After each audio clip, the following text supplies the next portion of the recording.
c'est quoi cet essaim d'abeilles là autour de la reine? Non, c'était un cardinal qui était entouré de, j'exagère pas, de 20 journalistes, puis ils avançaient comme une grappe comme ça. C'était trop.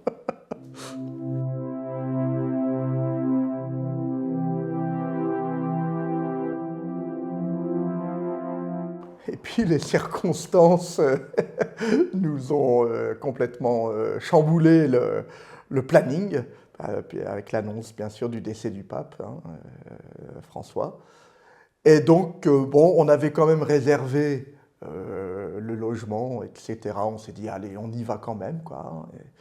Et puis, du coup, on ne regrette pas parce qu'on est quand même plongé dans l'atmosphère d'un moment d'histoire, quoi. C'est incroyable, tous les jours on traverse la place Saint-Pierre, on voit les cardinaux qui arrivent, la masse des journalistes.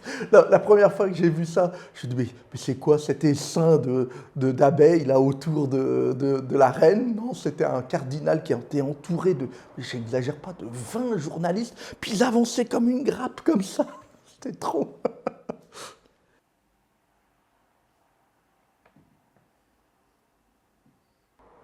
L'intérêt que je trouve de cet événement qu'on est en train de vivre en direct, d'abord c'est la curiosité d'aller rechercher toutes les sources historiques. Quand a eu lieu le premier conclave? Qui a décidé de cette nomination des cardinaux? Enfin, il y a tout ce côté historique qui est passionnant finalement, hein, à aller rechercher, à épuiser, quoi.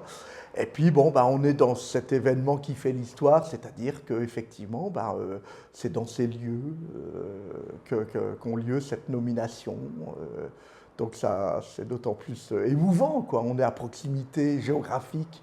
Je ne pourrais jamais être aussi proche d'un lieu porteur de tant d'histoire que maintenant, quoi. Ouais, tout à fait, quoi.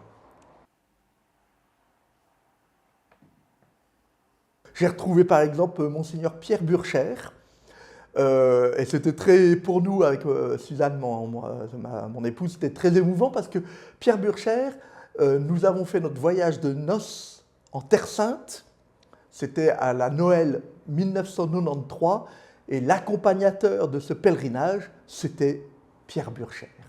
Voilà. Alors on a évoqué bien sûr tous ces souvenirs d'il y a 32 ans maintenant, quoi. C'était super.